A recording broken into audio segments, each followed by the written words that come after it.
Hello everyone, good evening सभी को। आप सभी का शिवांगी नर्सिंग एकेडमी के इस ऑनलाइन यूट्यूब प्लेटफॉर्म पर हार्दिक स्वागत है। मैं आपका साथी, आपका दोस्त बग्गाराम पटेल तहे दिल से हार्दिक स्वागत करता हूं। अपकमिंग नॉर्सेट 5 को लेकर के अपनी क्लासेस इंपोर्टेंट एमसीक्यू सबके सब स्केनरियो बेस यहाँ पर अपना सॉल्व करेंगे विथ थ्योरी विथ एमसीक्यू के साथ में। बहुत ही शानदार क्वेश्चंस जो कि इस बार नॉर्सेट 4 में जैसा आया था यही लेवल यहाँ पर मेंटेन करेंगे। यहाँ पर उसी को पैटर्न में ध्यान में रखते हुए थोड़े स्टैंडर्ड लेवल के क्वेश्चन से तो हर किसी विद्यार्थी से गुजारिश है कि अपना दिमाग लगाकर यहाँ पर आंसर दे, किसी का कॉपी पेस्ट करने की कोशिश नहीं करे। जितने भी कैंडिडेट जल्दी से जुड़ गए हैं लाइक और शेयर करना बिल्कुल नहीं भूले। गुड इवनिंग सभी को, राम राम, प्रणाम, खम्मा गणी, निर्मल जी, स्वाग, राधे सिंह, रिदम शर्मा जी, सबको good evening. Let's go. Class की शुरुआत करते हुए बिना देरी से, टाइम का बहुत समय कम है यहाँ पर, मात्र आपको पता है कि 1 महीना का समय बचा है परीक्षा के अंदर, 15 दिन और बचे हैं आपके मेन के लिए। तो अपन जो तैयारी कर रहे हैं वो मेन को ध्यान में रखते हुए कर रहे हैं। ये मत सोचना कि परीक्षा की तैयारी, अरे परीक्षा तो आप ऐसे निकाल लोगे।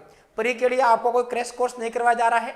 यहाँ पर जो मैं आपको सब कुछ दे रहा हूँ फ्री ऑफ कॉस्ट। एक आपको स्टैंडर्ड नॉलेज एम्स के लेवल का फ्री ऑफ कॉस्ट रहेगा, यूट्यूब पर सभी बच्चों के लिए अवेलेबल है। बस आप सिर्फ और सिर्फ वीडियो को लाइक करना ना भूलें।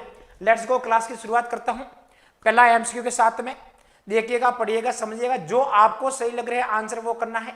किसी भी दूसरे बच्चे का आंसर कॉपी पेस्ट ना करें। जितना आपको आता है पड़ोसी को भी उतना ही आता है। अपना सविवेक यहाँ पर काम में ले। क्वेश्चन पढ़ना बहुत बड़ी बात होती है, आंसर कोई बड़ी बात नहीं है। आंसर आपके सामने है, कोई इनको तो उसमें से सही है ना, तो आंसर आपको याद करने की जरूरत नहीं है। Let's go. पहला क्वेश्चन आपके सामने हाजिर हो चुका है, पढ़िएगा, समझिएगा क्वेश्चन क्या बोल रहा है। फर्स्ट क्वेश्चन आपके सामने, what is the example of pertinent negative finding during a physical examinations. कोई नर्स एक पेशेंट का फिजिकल एग्जामिनेशन कर रही है। फिजिकल एग्जामिनेशन जो हेड से लेकर टो तक अपन करते हैं, उसके अंदर अपन 4 सेंस काम में लेते हैं। इंस्पेक्शन, अस्कल्टेशन, पाल्पेशन, परकशंस, वो वाला यहाँ पर फिजिकल एग्जामिनेशन से। उसके बारे में कुछ एग्जाम्पल है अपने पास, 4 एग्जाम्पल है। सर इन 4 एग्जाम्पल से जो एग्जामिनर पूछ रहा है आपके सामने वो ये बोल रहा है क्या सर इसमें से कौन सी फाइंडिंग आपको यहाँ पर नेगेटिव फाइंडिंग का एग्जाम्पल है, मतलब उसमें से आपको रॉन्ग आइडेंटिफाई करना है। सर जो गलत है उसका आंसर आपको यहाँ पर देना है। यस, गुड इवनिंग बेटा, सबको मैं एक साथ बोल देता हूँ, हर किसी बच्चे का नाम लेना पॉसिबल नहीं है यहाँ पर। सबको राम राम, प्रणाम, खम्मा गणी। पहला पॉइंट बोल रहा है chest pain that does not radiate to the arm. Patient को चेस्ट पेन हो रहा है लेकिन आर्म, अब आर्म कौन सा है लेकिन वहां पर रेडिएट नहीं हो रहा है, अच्छी बात है ये तो, है ना। Elevate blood pressure in a patient with hypertension. एक मरीज को हाइपरटेंशन है, उसका बीपी बढ़ा हुआ है, तो हाइपरटेंशन किसको बोलेंगे, उसको बोलेंगे सर थोड़ा साइड में। यस बेटा, अब दिख रहा है Ridham Sharma ji, people that are equal and react to light and accommodations. People है जो दोनों इक्वल है and react to light, light से रिएक्ट कर रहे हैं, एंड एकोमोडेशंस दोनों साथ साथ मूवमेंट भी कर रहे हैं। क्या ये नेगेटिव फाइंडिंग है। Clear and full lung sound in a patient with chronic bronchitis. Patient को ब्रोंकाइटिस है और वहां पर क्लियर और फुल लंग साउंड आ रही है। यस, इसमें से नेगेटिव कौन सा है, गलत बात कौन सी है। अब बहुत सारे बच्चे ए भी कर रहे हैं, बी भी कर रहे हैं, सी और डी। यस, मतलब इस क्वेश्चन से मुझे ये पता लग रहा है आप लोगों का कि यहाँ पर चारों आंसर करने वाले कैंडिडेट है। अगर ये एम्स में आता है, एग्जाम में आता है, तो यकीन मानिए कि आप ABCD जो आंसर दे रहे हो वही एग्जाम में करोगे। यहाँ पर आपको आइडेंटिफाई करना सिर्फ नेगेटिव फाइंडिंग कौन सी है, गलत कौन सा है। तो यहाँ पर पेशेंट को अगर कोई चेस्ट पेन हो रहा है और नॉट रेडी टू वार्म, अच्छी बात है, ये तो सही बोल रहा है ना, ये पॉजिटिव फाइंडिंग है। ये पॉजिटिव फाइंडिंग क्योंकि डिजीज नहीं है, कोई बीमारी नहीं है, ठीक है ना। यस। दूसरा, elevated blood pressure in patient hypertension. Hypertension में बीपी बढ़ गया, नॉर्मल फाइंडिंग है, उसको तो हाइपरटेंशन बोलेंगे, ये positive finding, not negative. Third बोल रहा है people are that are equal, दोनों पीपल इक्वल है। लाइट पड़ने पर कॉन्स्ट्रिक्शंस और लाइट नहीं होने पर रिलैक्सेशन हो रहे हैं। एकोमोडेशन दोनों साथ साथ मूवमेंट कर रहे हैं, अच्छी बात है बेटा, ये तो पॉजिटिव फाइंडिंग है। अगर ऐसा है तो पीपल अच्छे काम कर रहे हैं, ऐसा नहीं है तो पीपल सही काम नहीं कर रहे ना। अब डी ऑप्शन बचा clear and full lung sound. बेटा जब ब्रोंकाइटिस होता है तो यहाँ पर क्लियर आवाज कैसे होगी, है ना, इसमें क्लियर आवाज नहीं होती है, फुल लंग साउंड नहीं होती है यहाँ पर आपको, है ना। क्रैकल्स टाइप आपको यहाँ पर साउंड देखने को मिलेगी, यहाँ पर रेल्स टाइप आपको साउंड देखने को मिलेगी, क्लियर साउंड नहीं देखने को मिलती है ब्रोंकाइटिस के अंदर। अगर क्लियर होता तो हेल्दी होता, है ना। ये तो हेल्दी पर्सन में होती है ना। तो ये गलत बात बता रहा है, ऐसा हो नहीं सकता। तो डी आंसर। अब देखो इस टाइप के आंसर आपको देखने को मिलेंगे। यस, बड़े आगे D is the correct answer. इसी टाइप के अपन यहाँ पर एमसीक्यू सॉल्व करेंगे। ये आपके सामने डेमो क्वेश्चन था। ऐसे नहीं परिवार, आप सब लोगों के लिए अगर आप क्रैश कोर्स ज्वाइन करना चाहते हो या टेट सीरीज, दिए गए नंबर पर आप कांटेक्ट करके आज ही अपना एडमिशन सुनिश्चित कीजिएगा। 1.5 महीने का टाइम है। वहां पर आपको हर टॉपिक के एमसीक्यू विथ रेसल के साथ में विथ थ्योरी, रेगुलर बेस और क्रैश कोर्स हर किसी कैंडिडेट के लिए अवेलेबल है। ज्यादा जानकारी के लिए आप दिए गए नंबर पर या जो कमेंट बॉक्स में नंबर आ रहे हैं वहां पर आप कॉन्टेक्ट करके आज ही अपनी सीट को सुनिश्चित कीजिएगा। Let's go. और यहाँ पर क्लास को कंटिन्यू करते हैं। यस, आज यहाँ से आपकी क्लास शुरू होती है। देखिएगा, खुद का असेसमेंट कीजिएगा। फिर ये देखना है कि सर आपको इस क्लास के अंदर ना थोड़ा ध्यान दीजिएगा, जो मैं आपके सामने क्वेश्चन लाता हूँ ना वो एक ऐसे नहीं है कि आपने कहीं पढ़ रखे हैं। मैक्सिमम कैंडिडेट ये क्वेश्चन आज पहली बार देखेंगे। अब कुछ क्वेश्चन होंगे सर ये तो हमको आ रहा है ना, वो सिर्फ आपका एक नॉलेज गेन करने के लिए था कि हाँ कुछ मोटिवेट बना रहे और आप क्लास में टिके रहो। अगर थोड़े मैं टप लेवल के लाऊंगा ना, आप यहाँ से शुरुआत से भाग जाओगे। पता नहीं है सर कहाँ से आते हैं ऐसे क्वेश्चन करवाते हैं जो मतलब भी नहीं, हमको आते नहीं है। अरे बेटा, जो आपको आ रहे हैं उस क्वेश्चन कराने का फायदा भी क्या है। मैं अमूमन वो क्वेश्चन रहेंगे, है ना। ये पहला क्वेश्चन मुझे पता है सबको आ रहा होगा अमूमन, क्योंकि इंपॉर्टेंट क्वेश्चन हर बार आता है ना। ज्यादा मैं यहाँ पर दिमाग लगाऊंगा भी नहीं उसके बारे में। बाकी जितने भी क्वेश्चन होंगे सब नया पैटर्न पे है, तो एंड तक बने रहेगा। और खुद बेटा अभी मैं बोल रहा हूं आपको, स्टार्ट से आप अपना इवोल्यूशन कर दो और सॉरी 1 2 3 4 ऐसे जितने क्वेश्चन है ना सबको आप सही या गलत कितने होते हैं, मतलब खुद का आप आंसर की बनाना शुरू कर दो। खुद की आंसर की बनाओ, फिर देखो कि जो मेरे क्वेश्चन करवाए उसमें से आपके सही कितने हुए और गलत कितने हुए। सेल्फ एग्जाम से बड़ा ऐसे होता है, ऐसा नहीं कि तुक्का मार के आप एबीसीडी दे रहे हो। यस, यहाँ पर सिंपल सा क्वेश्चन पूछा है, व्हाट द करेक्ट सीक्वेंस। एक सीक्वेंस पूछिए एग्जामिनेशन की। देखो बॉडी के किसी भी पार्ट में अगर आपकी बात करते हो, एब्डोमेन में उल्टा होता है, बाकी सब में सेम होता है। एब्डोमेन की सीक्वेंस बोले तो आपको याद करने का तरीका है आई एम पर्पल। ये एक ट्रिक होती है। आई का मतलब आपको इंस्पेक्शन करना होता है, हर कोई कर लेगा। ए का मतलब यहां पर अस्कल्टेशन रहेगा जो अपन स्टेज से करते हैं। पर का मतलब परकशन रहेगा जो हैमर से करते हैं। और पाल का मतलब पाल्पेशन रहेगा। ये सीक्वेंस होती है एब्डोमिनल के लिए। बाकी सभी बॉडी पार्ट के लिए, सभी बॉडी ऑर्गन के लिए उसका उल्टा कर लेना। जो मैंने लिखी है आई एम पर्पल, है ना, यहां पर आपको दिख रहा है। सबसे पहले आपको आई करना है, आंखों से देखना है। उसके बाद आई एम अस्कल्टेशन 2 नंबर ये आएगा, आपको स्टेज से सुनना है। फिर आपको परकशन करना है, हाथ से करना है, फिर पाल्पेशन। ये आपके सीक्वेंस रहेगी, ऐसे करके ऐसे, समझ गया आप? इस टाइप की सीक्वेंस है। यस, अब बाकी अदर ऑर्गन के लिए, अदर के लिए क्या करोगे सर? आई तो सेम टू सेम रहेगा, इंस्पेक्शंस। उसके बाद पूरा तीनों को उल्टा कर लेना। इन तीनों को आई एम पर्पल को उल्टा कर लीजिए, मतलब पाल्पेशन आएगा, फिर परकशन आएगा, बाकी सब कैविटी के लिए, देन अस्कल्टेशन आएगा। अब उसके पीछे रेशनल क्या है ना, ये भी एक बार देख लो। सर ऐसा क्यों करते हैं? पेट के अंदर तो आप इंस्पेक्शन के बाद सीधा अस्कल्टेशन आते हो और बाकी इंफेक्शन के बाद पाल्पेशन। तो क्या होता है, एब्डोमिनल बॉडी की सबसे बड़ी कैविटी है, सबसे सॉफ्ट कैविटी है। वहां पर अगर आपने देखने के बाद सीधा पेशेंट को पाल्पेशन या परकशन कर लिया तो उसके बाद पेशेंट के मूवमेंट बढ़ जाते हैं और आप लास्ट में अस्कल्टेशन करोगे तो आवाज सही नहीं आएगी, आवाज बढ़ी हुई आएगी, बाउल साउंड का मूवमेंट बढ़ जाएगा। इसलिए पेशेंट को बिना टच किए, बिना पाल्पेशन परकशन किए, कुछ भी टच किए बिना पहले ही आवाज सुनते हैं। क्या समझे?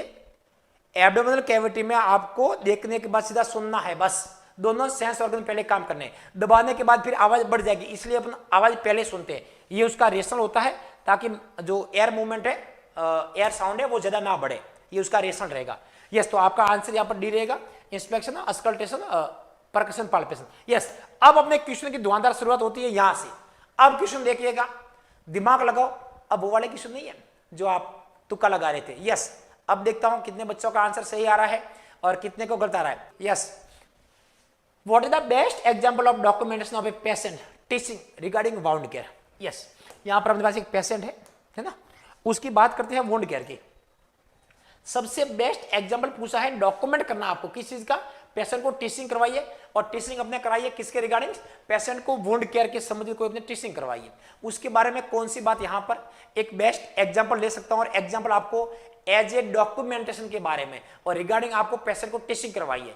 अब पहला क्वेश्चन बोल रहा है the patient was instructed about care of wound and dressing changes. Upon document में ये लिखेंगे, है ना। देखो अपन डॉक्यूमेंट लिखने की बात कर रहा है कि सर पेशेंट को हमने इंस्ट्रक्ट कर दिया गया है किसके बारे में, कि वुंड की केयर कैसे होगी और आपको ड्रेसिंग चेंज कैसे करनी है, इसके बारे में हमने पेशेंट को बता दिया गया है। क्या ये पॉइंट लिखोगे? सेकेंड वन बोल रहा है patient demonstrate correct technique of wound care following instruction. Patient ने सही डेमो दे दिया है, डेमोस्ट्रेट होता है डेमो दिया है correct technique wound care following instruction. हमने जो बताया ऐसा पेशेंट ने हमारे सामने एक डेमो दिया कि मैं ड्रेसिंग ऐसे करूंगा, तो ये लिखेंगे क्या। तीसरा बोल रहा है the patient air care giver, है ना, पेशेंट उसका कुछ केयर करने वाला, मतलब फैमिली मेंबर ही रहेगा घर पर, तो उसका फैमिली मेंबर वर्बलाइज आपको बोल दिया है that they understand and purpose of wound care. हम समझ चुके हैं कि क्या समझ चुके हैं, पर्पज क्या है ड्रेसिंग का, और आपने जो बताया हम समझ चुके हैं। पेशेंट भी बोल रहा है और उसके अटेंडर भी बोल रहे हैं, ठीक है। ये लिखेंगे क्या। डी बोल रहा है written instructor regarding wound care and dressing changes were given to the patient. आपने जो रिटन इंस्ट्रक्शन किया है कि सब हमने पेशेंट को ये बोला, जो जो आपने पॉइंट बोले हैं वो आपने डॉक्यूमेंट कर दिए। सही कौन सा है, कितना अच्छा प्यारा क्वेश्चन है। डॉक्यूमेंट कैसे करोगे? यस, पेशेंट को बताया उसके बारे में, पेशेंट डेमो कर रहा है उसके बारे में, पेशेंट बोल रहा है उसके बारे में, या आप लिखना। यस, तो सबसे बेस्ट एग्जांपल होता है डेमोस्ट्रेट। क्या करना है आपको? डेमो। अगर आपके सामने पेशेंट, आपने बोला कि ऐसे खोलना है, ऐसे करना है, ये लगाना है, वो लगाना है, अगर पेशेंट आपके सामने डेमो कर रहा है, इसका मतलब घर जाकर सही करेगा। बाकी कोई भी डेमो के अलावा सही नहीं होता है। आप लोग डी कर रहे हो बेटा, अगर आपने पेशेंट को बहुत कुछ बता दिया, ये खाना है, ये पीना है, ये साफ करना है, और आपने अपने डॉक्यूमेंट में लिख दिया, अब क्या पता घर जाकर पेशेंट सही काम करेगा? है, आपको कैसे पता पड़ेगा कि हमने बोला वो सक्सेसफुल हुआ? एक बार आंखों के सामने डेमो होना जरूरी है। आप लोग यहाँ पर आते हो शिवांगी में, सबसे पहले क्या देखते हो, या मैं तो बोलता हूँ कहीं भी आप जाते हो, सबसे पहले उस क्लासेस का, उस कोचिंग का, उस टीचर का, उस फैकल्टी का डेमो देखते हो ना। डेमो से पता पड़ेगा क्या नॉलेज है, वो फैकल्टी कहाँ पर लगी हुई है, क्या वो खुद सिलेक्टेड या खुद बेरोजगार है, वो आपको क्या रोजगार देगी, जिसको खुद को अभी तक रोजगार के पता नहीं है, हाँ, वो आप लोगों को क्या रोजगार देगी। तो ये सब आप क्वालिफिकेशन देखते ही हो, वो टीचर की जांच पड़ताल करते हो, उस कोचिंग के बारे में देखते हो पूरा डेमो लेने के बाद फिर आप 2-4 दिन बाद पढ़ने के बाद फिर हाँ अब ठीक लग रहा है, अब यहाँ पर हमारा सिलेक्शन होने की पूरी पॉसिबिलिटी है, तब जाकर आप सिलेक्शन क्लास लेते हो और आपका सिलेक्शन होता है। इसी प्रकार पेशेंट को हॉस्पिटल में डेमो दिलवाना होता है। हाँ जी, तो बेटा डेमो वाला अगर ऑप्शन कहीं मिले ना तो मैं दूसरे ऑप्शन को देखता नहीं हूँ, मेरा आंसर डेमोस्ट्रेट जाएगा। सही कर लो जिसका गलत हुआ है, और आंसर की बेटा ईमानदारी से बनाना। जो भी बच्चे बैठे हो आप आंसर की तैयार कर रहे हो, ईमानदारी से आंसर की तैयार करना है। ऐसा नहीं कि मैंने इस पेपर बी बोला और आप लोगों ने सर के बी आ गया था, ऐसे गलती ना करें, ठीक है। नेक्स्ट क्वेश्चन आपके सामने, बड़ा क्वेश्चनों का लेवल रहेगा थोड़ा बहुत, है ना। अगर आप सिर्फ एंजॉय करने आए हो, ABCD बोलने आए हो, तो आप लेफ्ट हो सकते हो। यहाँ पर सिर्फ और सिर्फ वहीं पर जगह है उन बच्चों की जो रील में यहाँ पर नॉर्थ सर का पेपर निकालना चाहते हैं। मेन की बात कर रहा हूँ मैं, प्री की तो नहीं, प्री तो आप ऐसे निकालोगे, ठीक है ना। मेन की बात कर रहा हूँ, जो मेन एग्जाम के लिए तैयारी कर रहे हैं वो बच्चे यहाँ पर बने रहिएगा, उन लोगों को कहीं नहीं जाना है। और सिर्फ आप कॉपी पेस्ट करने आए हो, मजे लेने आए हो, ठीक है आज देख लेते हैं क्या क्लास है, ABCD बोल देंगे, देख लेंगे सिर्फ, तो बेटा उन लोगों के लिए क्लासेज नहीं है। क्वेश्चनों का स्टैंडर्ड मेंटेन करा जाता है हमारा, है ना। हर क्वेश्चन के पीछे आपको रेशनल थ्योरी और हर क्वेश्चन आपको नया मिलेगा। Yes, let's go. A 60-year-old female patient was admitted with A stroke 3 days ago। एक ओल्ड एज महिला है 70 साल के आसपास, और 3 दिन पहले उसको CVA स्ट्रोक ब्रेन हैमरेज हुआ है, ठीक है। She was weakness on her right side, उसको वीकनेस हुआ है राइट साइड के अंदर, राइट साइड काम नहीं कर रहा है, इसका मतलब कहीं कि लेफ्ट साइड के अंदर ये चीजें हुई है ना, लेफ्ट साइड में CVA हुआ है, ऐसे होता है कुछ। Yes sir. सी स्टेट वो बोल रही है I will never be able to take care myself, क्या मैं अब मेरी खुद की केयर कभी नहीं कर पाऊंगी, ये मरीज बोल रहा है। I don't want to go to therapy this afternoon, मैं ये थेरेपी आज जो है वो लेना नहीं चाहती हूँ, है ना, मुझे कोई ट्रीटमेंट की जरूरत तो नहीं है। After listening to her, nurse ने ये वर्ड सुन लिए, कौन सा वर्ड, पेशेंट ने यहाँ से यहाँ तक बोला है ना, वो पेशेंट ने बोला कि मुझे मैं क्या केयर कर पाऊंगी और मुझे कोई थेरेपी की जरूरत नहीं है। ये सुनने के बाद this statement would be include as a part of the motivational interview. Patient को क्या समझाएगी नर्स, नर्स ने ये सुन लिया है ना, वाई नॉट, क्यों नहीं, आप थेरेपी क्यों नहीं। मैंने आपको पहले बता रखा है किसी भी अगर कोई भी ऑप्शन अगर वाई से शुरू हो रहा है ऑलवेज गलत होता है ना, ऐसा कभी नहीं बोलना है। क्यों नहीं? अरे उसकी मर्जी है। पेशेंट को ऑटोनॉमी एक अधिकार होता है, पता है आपको? यू नो, पेशेंट को एक ऑटोनॉमी इथिकल प्रिंसिपल होता है। इसी इथिकल प्रिंसिपल के थ्रू पेशेंट को वाई वर्ड अवॉइड किया जाता है, कभी भी वाई नहीं पूछे। पेशेंट को अधिकार है रिफ्यूज करने का, सूज करने का, ट्रीटमेंट जब चाहे ले सकता है, जब चाहे रिफ्यूज कर सकता है। तो आप वाई ऑप्शन हटा दीजिएगा। If you go to therapy I will give you back rub when you get back. अगर तुम थेरेपी लोगे I will give you back rub, तो मैं तुमको बैक रब दूंगी, और व्हेन यू गेट बैक, जब आप वापस आओगे तब। ये तो कोई फालतू लॉजिक नहीं है उसके पीछे। I know you are tried but look how much easier walking why today than it's last week. मैं जानती हूं यू आर ट्राइड, तुम थके हुए लग रहे हो, but look how much easy walking, तुम कैसे इजी वॉकिंग कर सकते हो today than it was last week, पिछले वीक की तुलना में इस बार तुम कैसे महसूस कर सकते हो? वेल, बहुत अच्छे।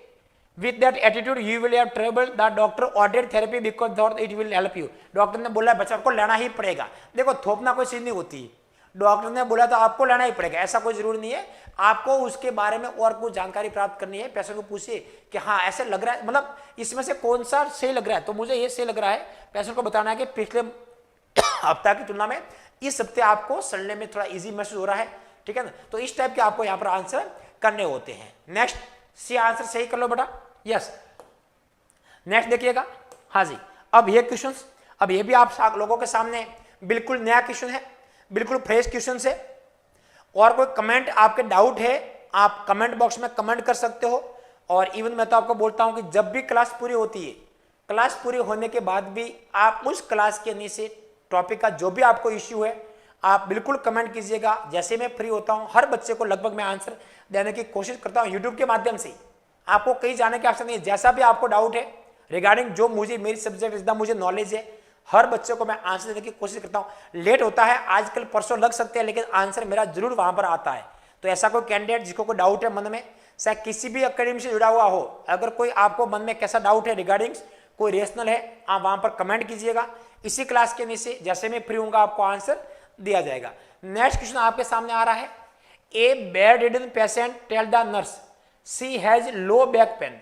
एक बेड रिडन पेशेंट है, नर्स को बता रहा है सर मुझे हल्का सा बैक पेन हो रहा है, and ask if our area could be massage, and वो पूछा जाता है क्या एरिया मसाज करना सही है, मसाज के बारे में। What the best action by the nurse, तो यहाँ पर नर्स कैसा एक्शन लेगी इस पेशेंट के रिगार्डिंग, है ना। तो नर्स को यहाँ पर एक्शन की बात आ रही है, कौन सा एक्शन है। पहली तो बात है ना, आजकल मसाज लगभग हर चीज में कॉन्ट्राडिक्शन है ना। देखो ऐसी बात नहीं है कि सर यहाँ तो मसाज आ गया, मसाज लगभग ऑलमोस्ट कॉन्ट्रा इंडिकेशन होता है ना। पहली बात तो ये होती है आजकल। फिर भी कुछ बात करते हैं यहां पर। Ask the patient if she has ever tried acupressure for back pain.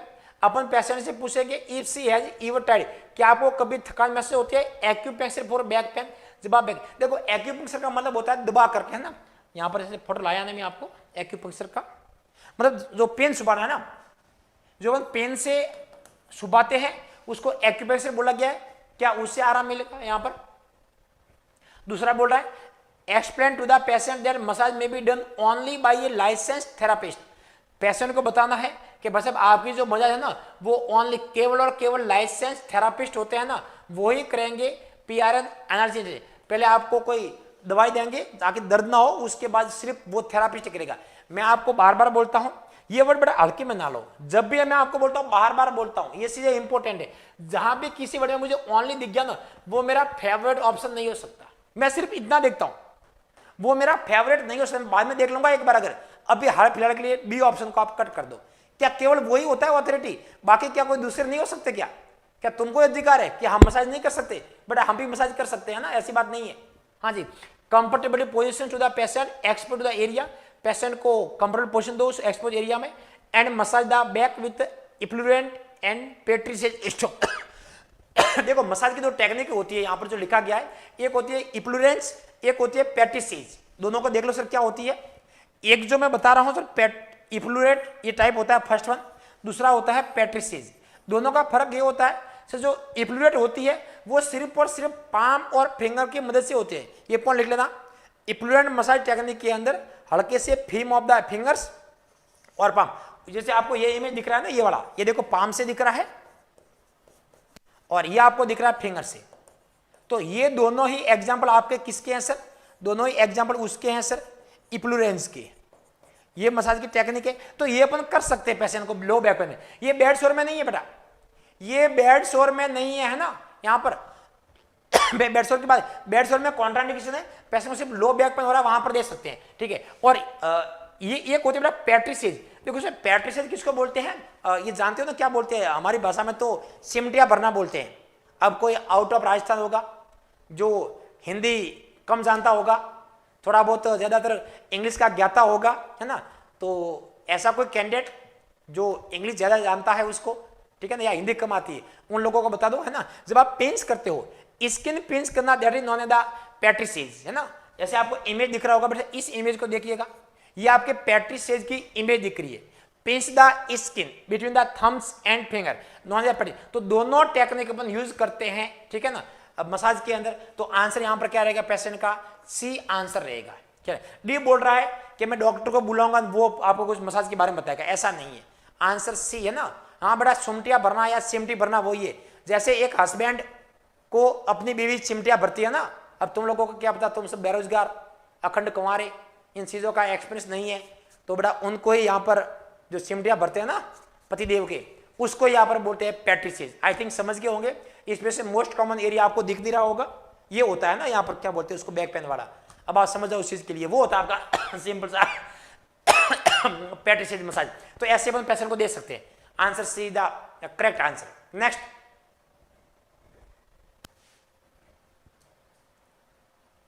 हाँ जी, अब आपके सामने क्वेश्चन और आ गया है ना।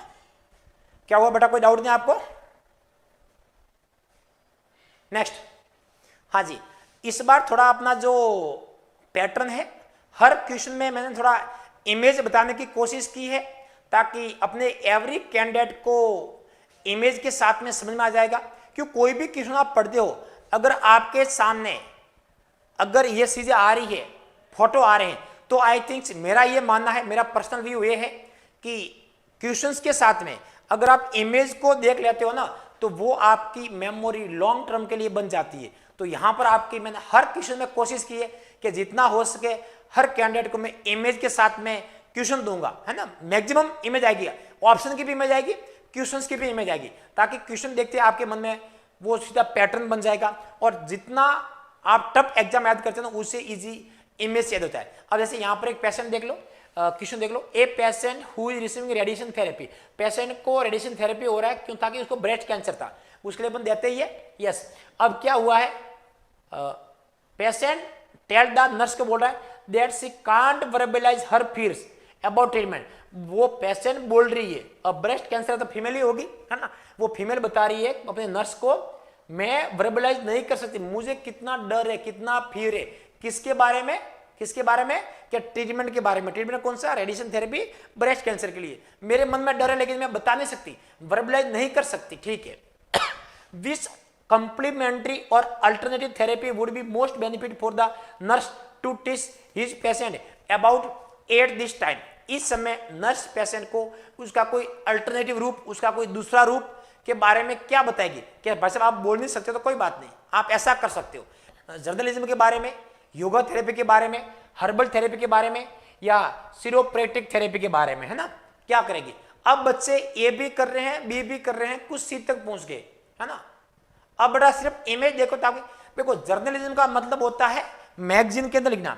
जो आपकी डायरी होती है, डायरी होती है ना, आप समझते हो डायरी को, जो आप दैनिक दिनचर्या वाली, आपका मतलब दिन का क्या हुआ, साल का क्या हुआ, मंथ का क्या हुआ, मतलब अपनी एक बायोग्राफी, वो पूरी, क्या उसके बारे में बोलेंगे कि साहब भाई साहब तुम्हें, है ना, ये इसकी इमेज ये रही, कि आपने एक डायरी मेंटेन करो, पर डे आपको क्या क्या लग रहा है, क्या नहीं लग रहा, वो मेंटेन करो।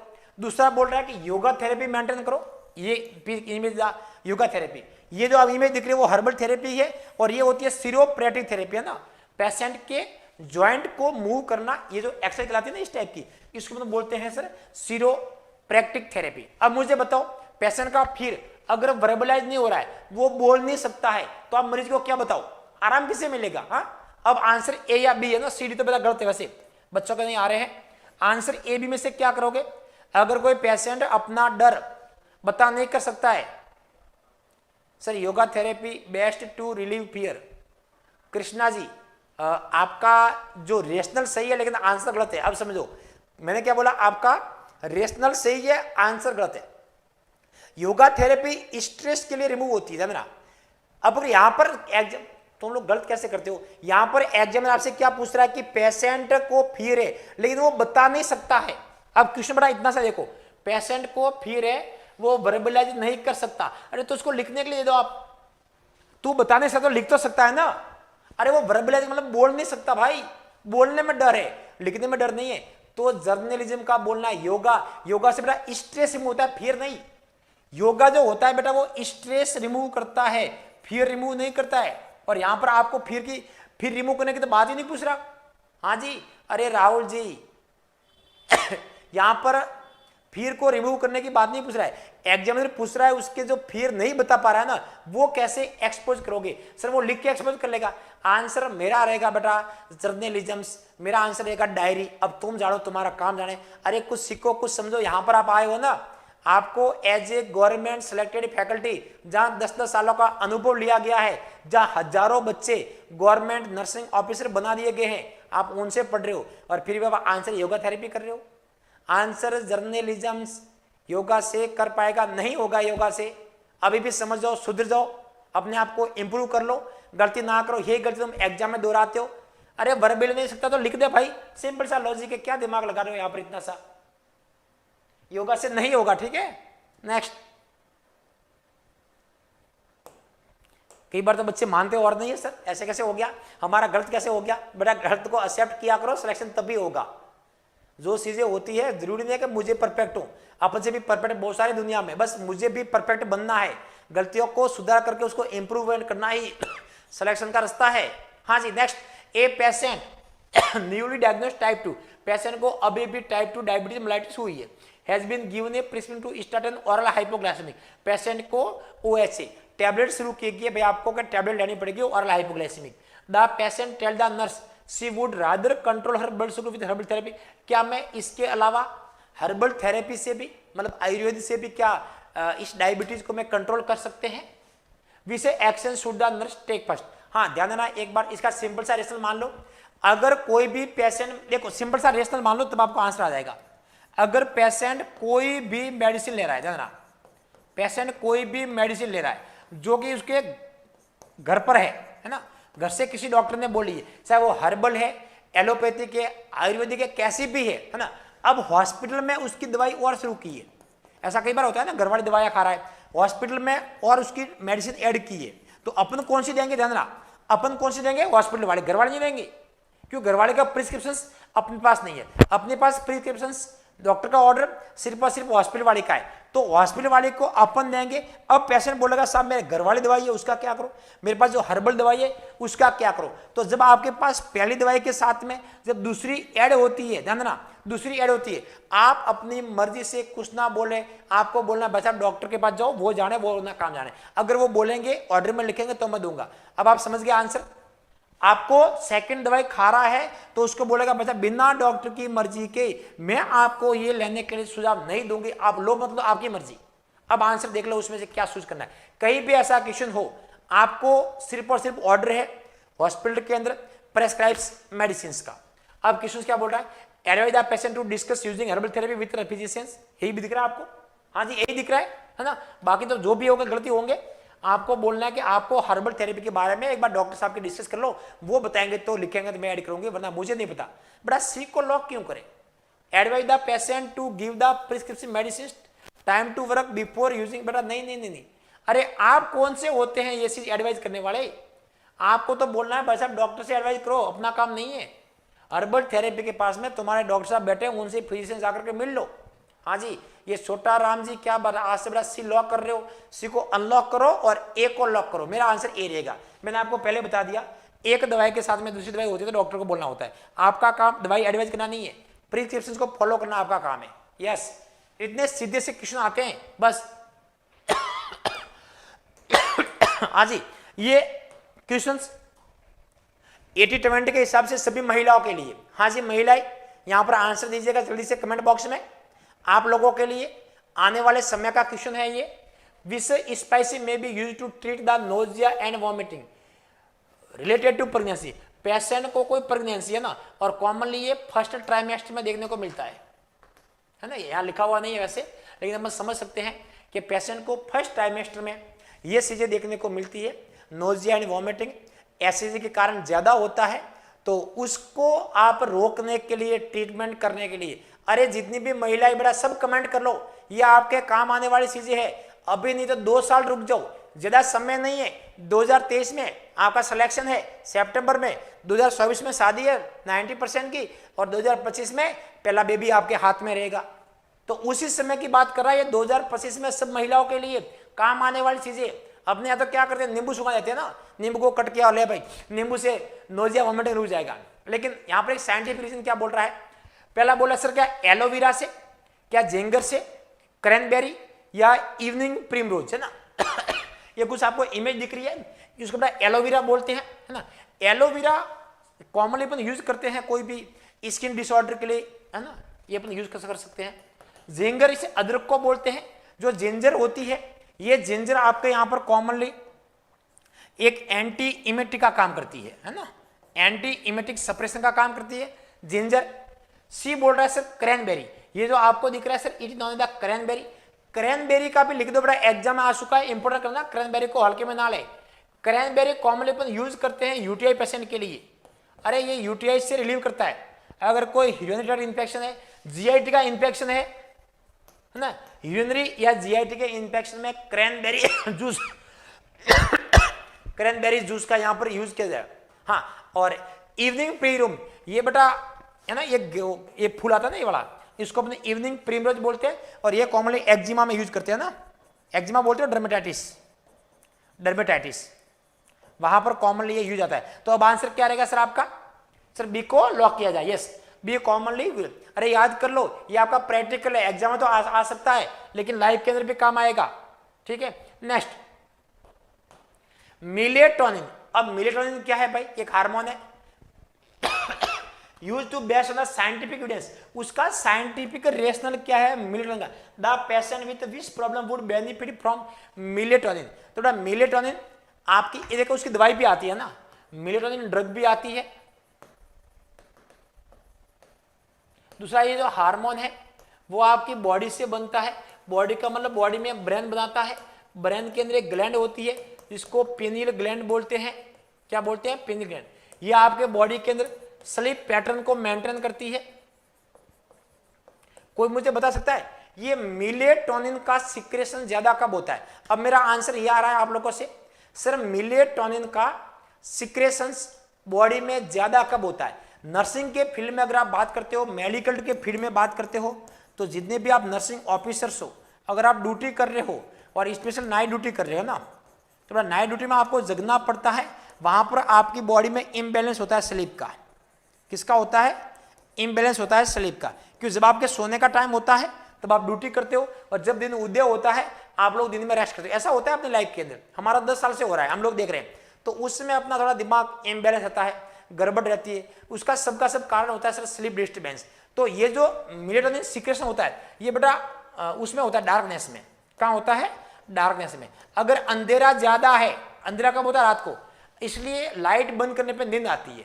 तो अंधेरे में क्या होता है सर, पिनियल ग्लैंड मेलेटोनिन का सिक्रेशन करती है और ये आपके नींद को प्रोड्यूस करता है, ठीक है। अगर उजाला रहेगा, उजाले के समय मेलेटोनिन नहीं बनता है, कम बनता है, तो आपको नींद नहीं आती। तो इसलिए स्लीप डिस्टर्बेंस के लिए, स्लीप की प्रॉब्लम के लिए आपका एक साइंटिफिक रीजन है, और उसको बायोलॉजिकल क्लॉक भी बोला गया कई बार। इसी पिनियल ग्लैंड को बायोलॉजिकल क्लॉक बोला गया है कि ये आपको ध्यान रखती है कि सुबह अपने को जगना है, रात को सोना है, वो सब की सब पिनियल ग्लैंड के बारे में बात होती है। नेक्स्ट बात करें यहां से नेक्स्ट, अब इसके भी आपके सामने सब ऑप्शन लाया हूं, सब इमेज है ताकि आपको इमेज से सब कुछ हाँ जी।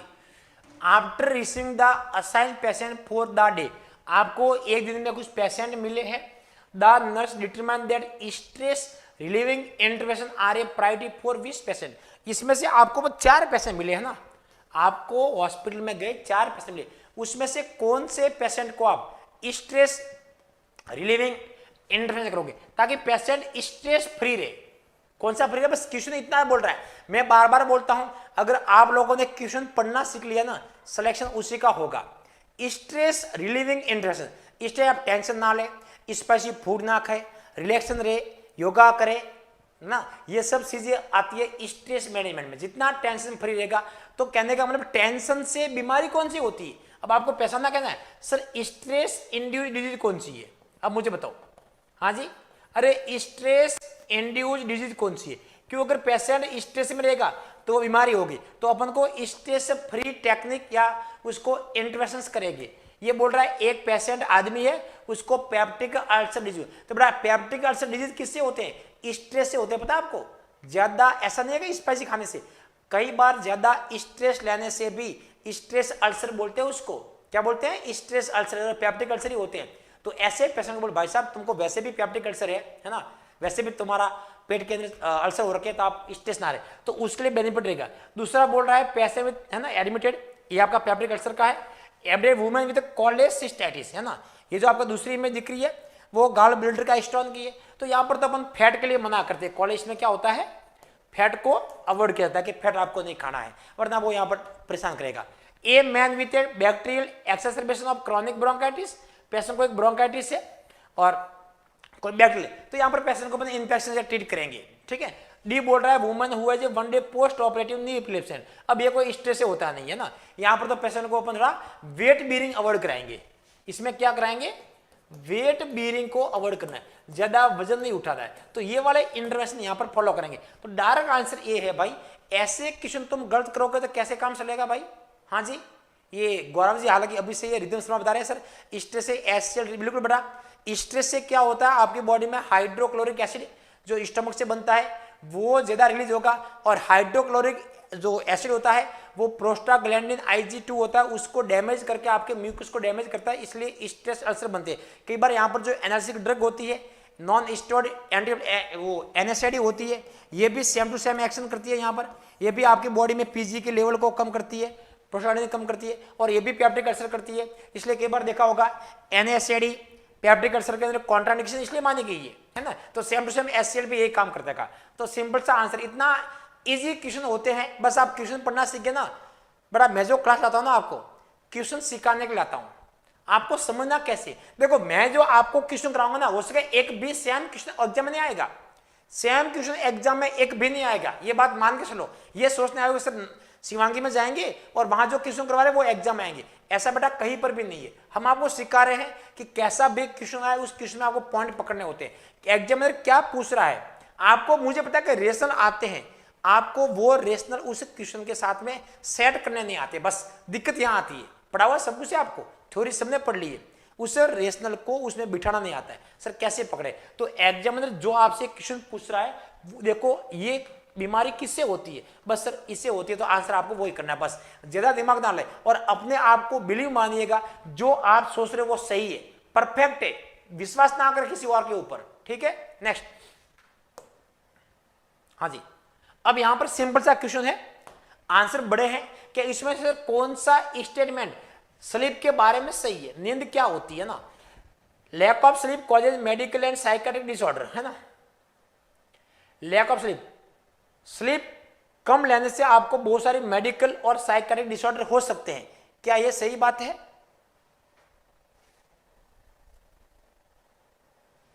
दूसरा बोल रहा है sir adult generally require at least 5 hour of sleep every day, क्या एडल्ट को जनरली 5 घंटे की नींद लेना जरूरी होता है? बेटा मैं तो बोलता हूं 6 to 8 आवर, है ना, नींद इतनी होती है, 6 कम से कम होती है, 6 से नीचे आपकी नींद नहीं होती है। तीसरा बोल रहा है during sleep an individual is not consciously aware of his और हर एनवायरमेंट, जब आप सोते हो तब आप अपने बारे में, अपने आसपास क्या चल रहा है उसके बारे में आपको पता नहीं रहता है, क्या यह बात सही है? Less than 10% adult report at least 1 sleep problems such as difficulty following a sleep, 10% से कम लोग ऐसे होते हैं जो स्लीप की प्रॉब्लम से, डिस्टर्बेंस से वो उनको नींद नहीं आती। कौन सी बात सही? बड़ा सिंपल सा लॉजिक है, यहां पर ज्यादा दिमाग ना लगाए, जो आपने सबसे पहले सोचा है वही सही है, वही से। अरे ज्यादा दिमाग नहीं लगाना, मैं बार बार बोलता हूं, आप जितना कम दिमाग लगाओगे सिंपल वे में तुम नर्स हो, नर्सिंग ऑफिसर हो, डॉक्टर, फिजिशियन, कंसल्टेंट, सर्जन बनने की कोशिश ना करें। यहाँ पर जो तुम्हारा लेवल है एग्जाम में उसी लेवल के क्वेश्चन आते हैं। तुम लोग कई बार क्या होता है ना, ज्यादा दिमाग सोचने लग जाते हो। अब यहाँ पर जितना सिंपल सोचोगे उतना आंसर सही रहेगा, जितना कॉम्प्लिकेट करोगे आंसर उतना ही गलत होगा।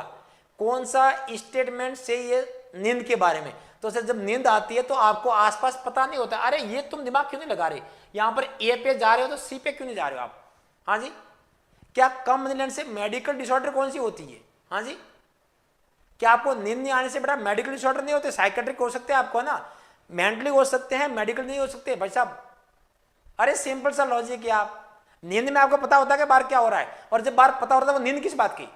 अगर आपको पता है कि बाहर ये हो रहा है वो हो रहा है, उसको बेटा नींद नहीं बोलते हैं, नींद नहीं बोलते हैं। Answer C. अरे नर्सिंग का दिमाग लगाओ तुम लोग भाई।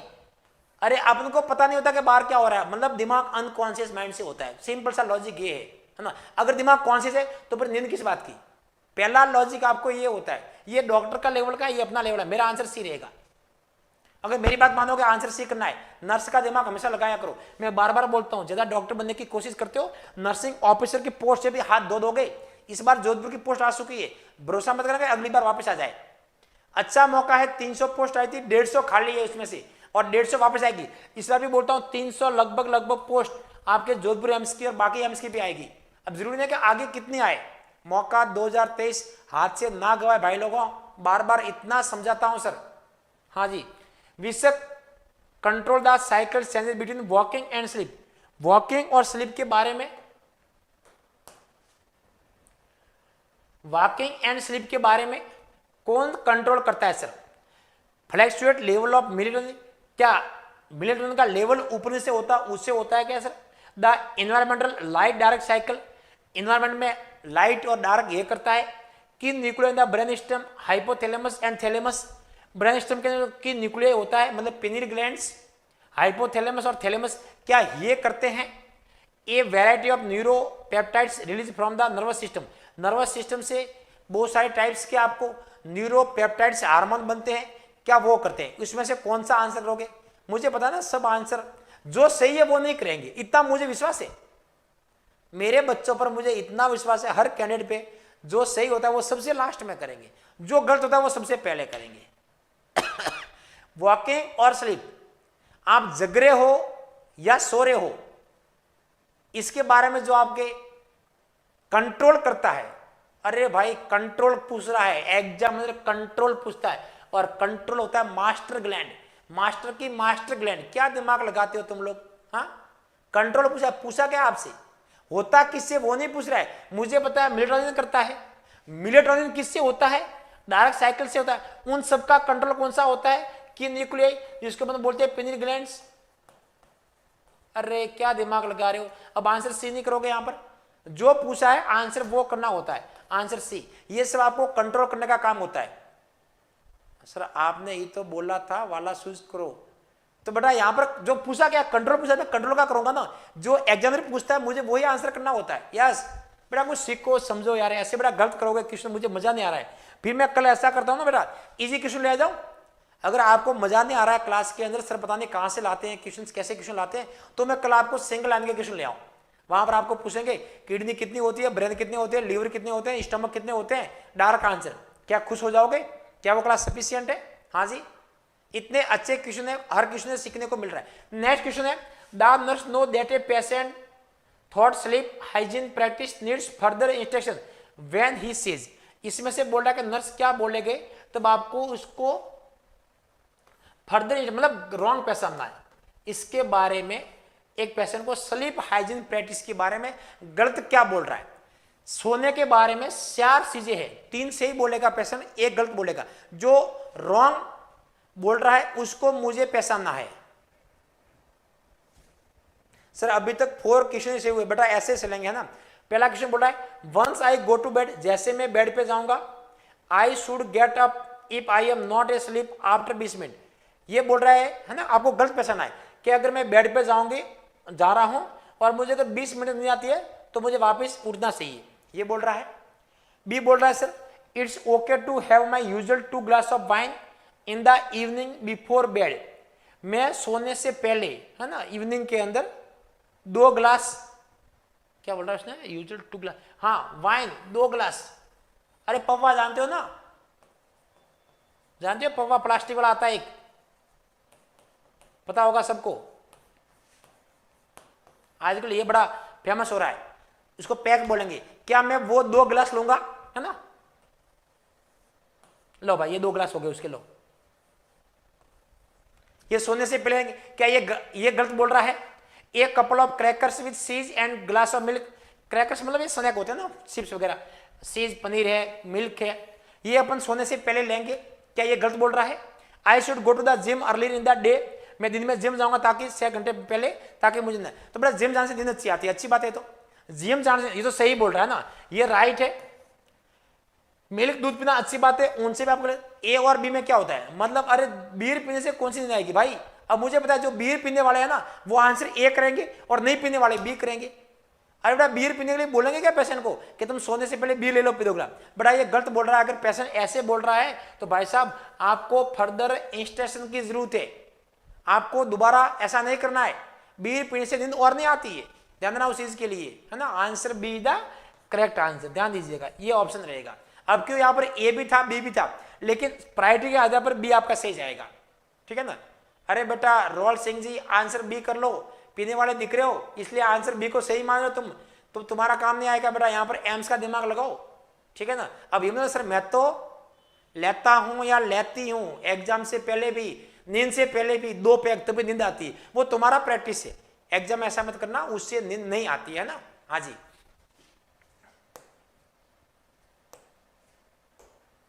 The patient is complaining of insomnia, मतलब नींद नहीं आना, lack of sleep, which bed time snack would be the best option for this patient. अगर किसी को नींद नहीं आ रही है तो ऐसे पेशेंट को आप क्या खाने के लिए बोलोगे, है ना। हर्षेरी बार, देखो ये वो आती है मिल्क चॉकलेट, है ना, एक दूध की चॉकलेट आती है टॉपी आती है चॉकलेट, है ना।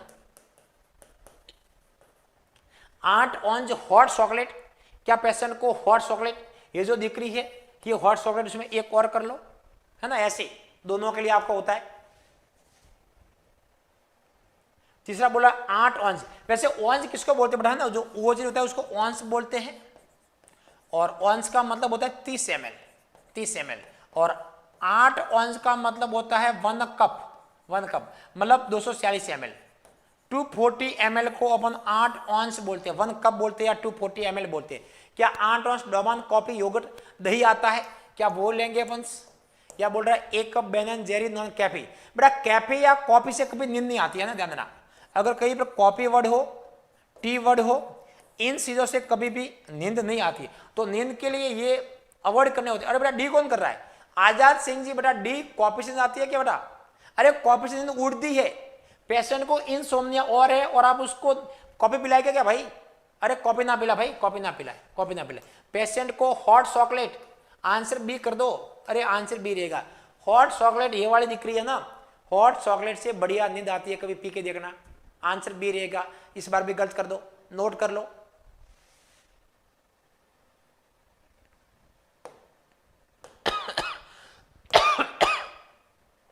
नेक्स्ट क्वेश्चन आपके सामने sir, a nurse caring for a patient the ICU implement strategy to create an environment connected to sleep.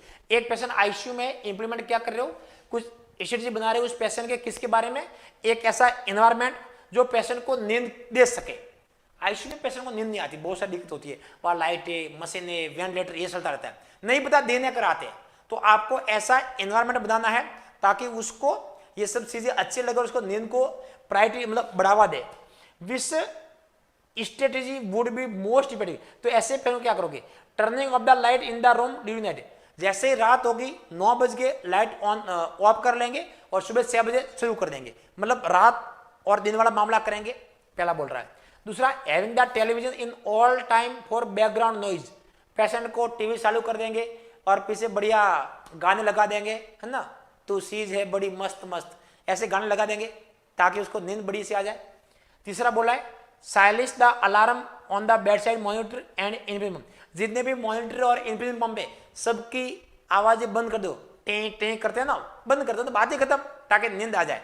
क्या ये सही है? हाँ, कोई बच्चे ये भी करेंगे, मुझे पता है। कुछ बच्चों का आंसर सी भी होगा। सबसे बढ़िया तो ये है, ताकि आवाज ही बंद कर दो, ना रहेगा बांस ना बजेगी बांसुरी। क्या ऐसा कोई करना है? Administer order analgesic around the clock even if the patient design pen.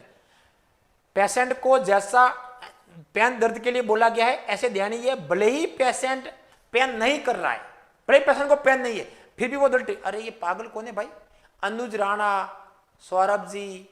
अब आप ए और डी में से क्या करोगे? देखो आंसर ए डी में से, देखो बी का तो मतलब नहीं है ना, और सी का ये कभी बंद नहीं करेगा ना, ये कभी बंद ना करे। अब नींद उसको आ रही है और बंद किसी और की आप कर रहे हो, अगर उसको कुछ हो गया तो कैसे पता पड़ेगा? मशीनें बंद करना आसान नहीं है। आंसर एडी में से क्या करोगे भाई? पेशेंट को पेन नहीं है फिर भी पेन दे दो, तो बड़ा पेन कम होने से क्या हो जाएगा? आपको सरकारी नींद मेंटेन करना है रात को। अरे सिंपल सा अजीब, वही नर्सिंग वाला काम, रात को लाइट बंद कर दो, सुबह अपने आप खुल जाएगी। हाँ, इस बार समझ गए? यस। अब इस बार मैक्सिमम कैंडिडेट का आंसर सही था, समझ गए ना? नर्सिंग वाला काम आपने पकड़ लिया, ठीक है, वेरी गुड, बहुत अच्छे। नेक्स्ट बात करते हैं सर, एक डॉक्टर का ऑर्डर है यहां पर सीपीएफ। हाँ जी, ये क्वेश्चन आपके वेंटिलेटर का है। सीपीएफ का मतलब continue positive airway pressure, continue positive airway pressure for a patient with serious obstructive sleep apnoea.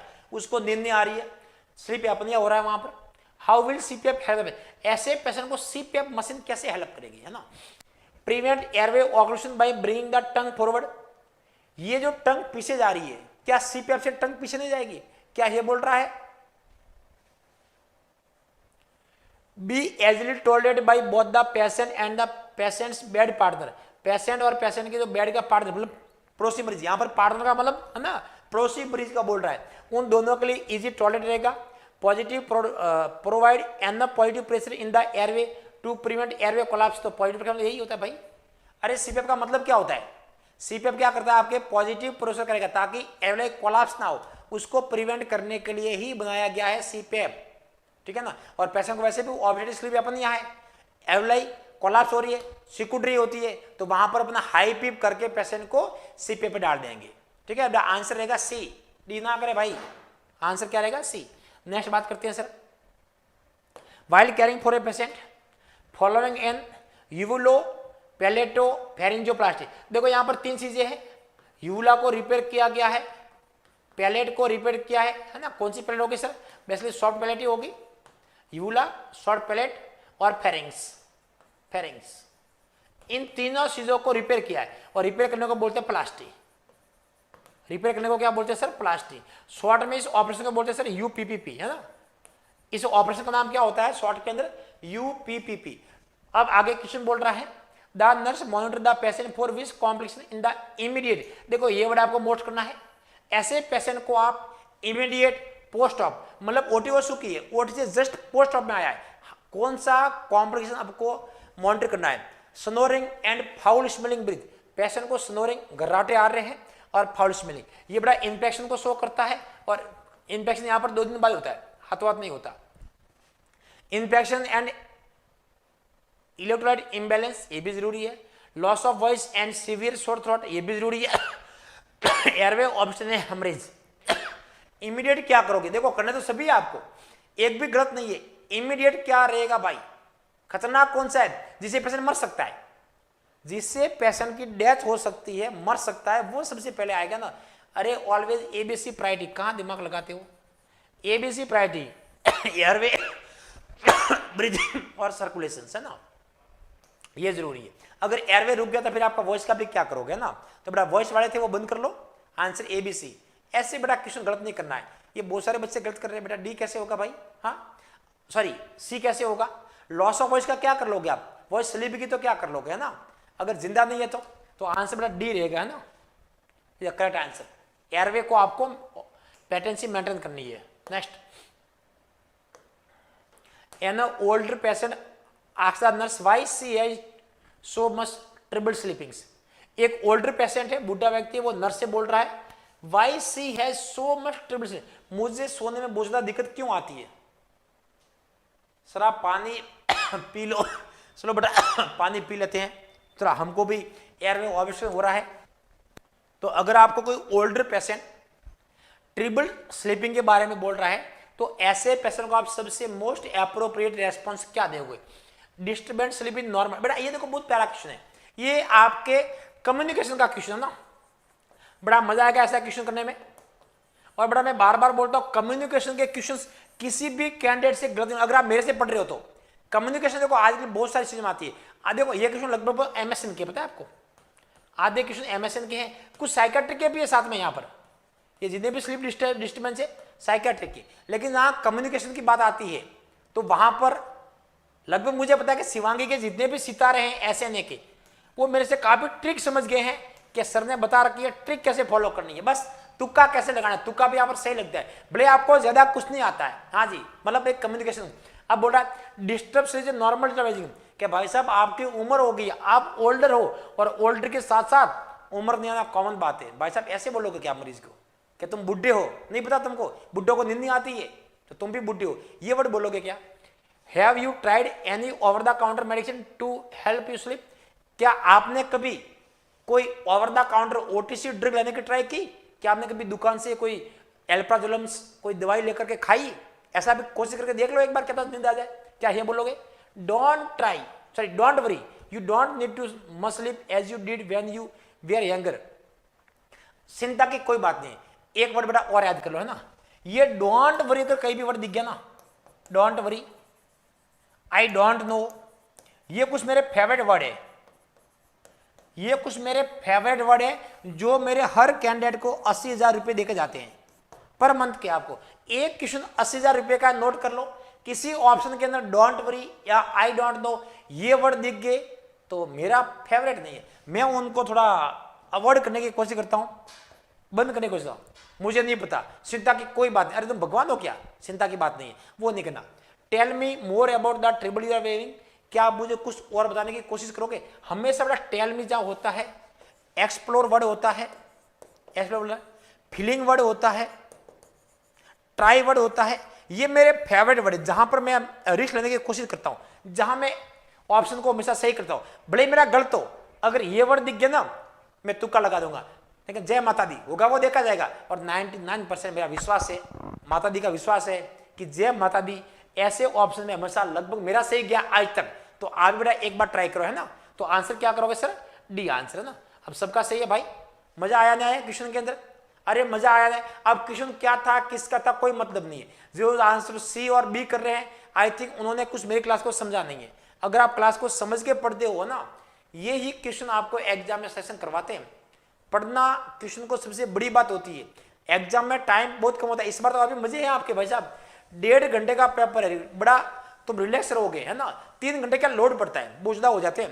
1.5 घंटे के पेपर में इतना मजा आएगा, तो मैं तो बोलता हूँ पढ़ने वाले के लिए बहुत सही हुआ है ये बात इस बार, तो है ना। ये बड़ा ओपन एंडेड क्वेश्चन है।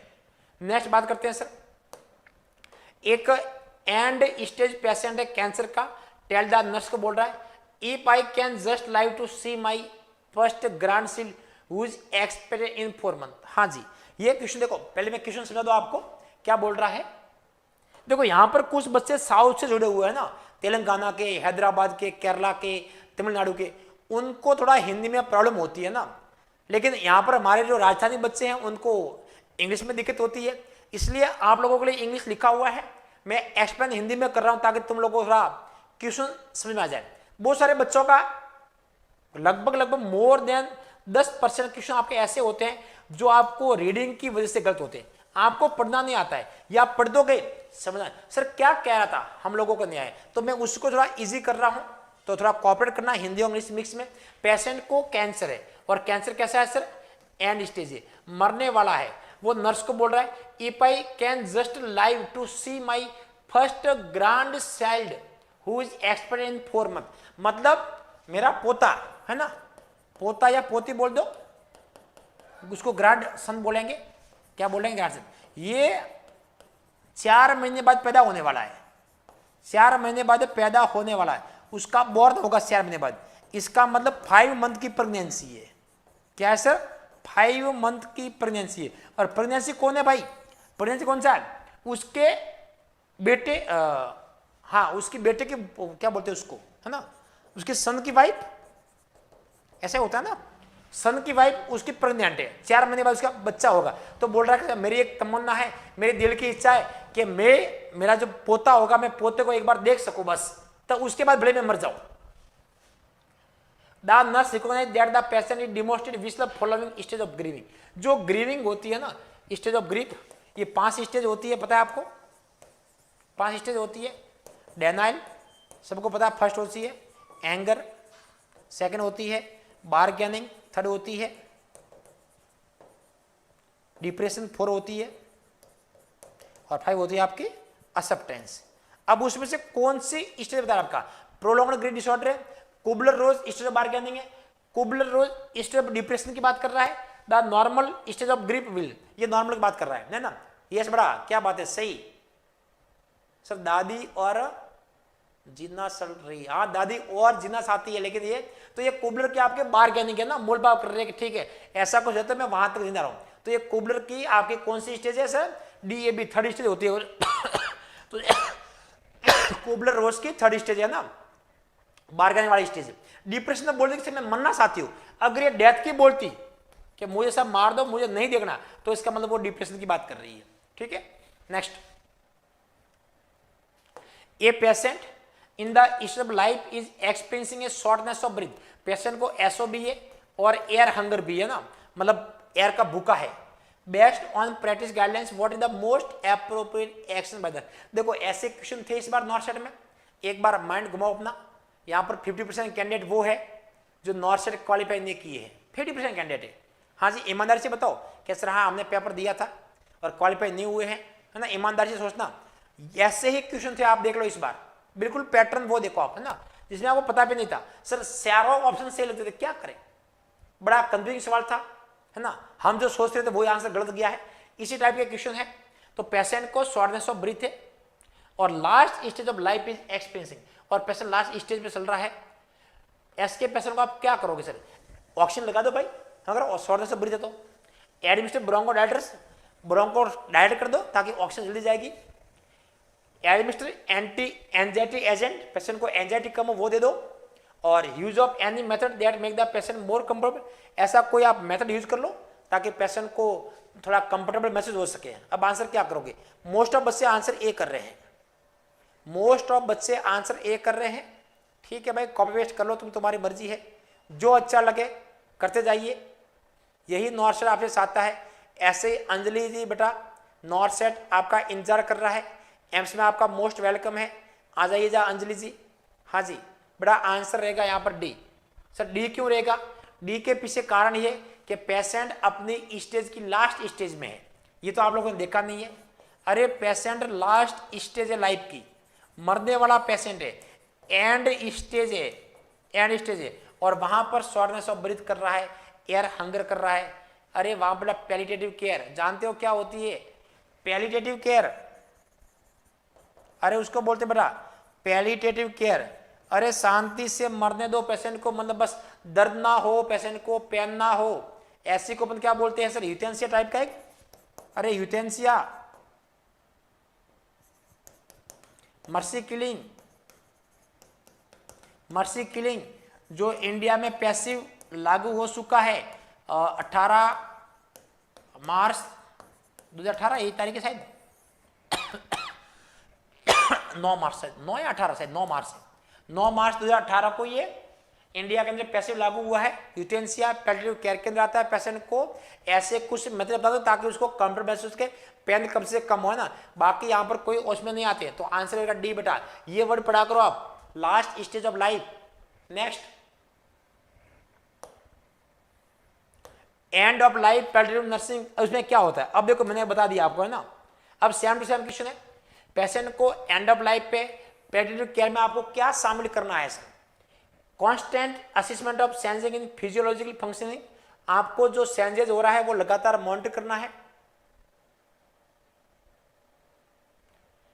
Administer large dose of analgesic to keep the patient sedative, patient को कुछ ज्यादा डोज दे दो सेडेटिव की ताकि वो मतलब दवाई दे दो उसकी पेन किलर ताकि उसको नींद आ जाए। Providing as little physical care as possible to prevent disturbing the patient, patient को बहुत थोड़ी सी फिजिकल केयर दे दो। इनके the patient and family member to verbalise their feelings of sadness, loss and forgiveness. Patient को और उसकी फैमिली मेंबर को कुछ आप एनकरेज करोगे कि आपके कुछ दिमाग में क्या आ रहा है, बुराई क्या है वो बताओगे। यस, क्या करोगे भाई? सबका यहाँ पर आंसर लगभग सही आ रहा है। वेरी गुड, शाबाश बेटा, ऐसे मजा आ रहा है ना। अब मुझे थोड़ा जोश आया, मुझे खुद को कॉन्फिडेंस आया अपने ऊपर कि अब बच्चे यहाँ पर आंसर सही करेंगे about the paediatric care, about the end stage of life care, है ना। एक बार और होती है, अगर कहीं पर है ना वर्बलाइज फीलिंग आता है ना,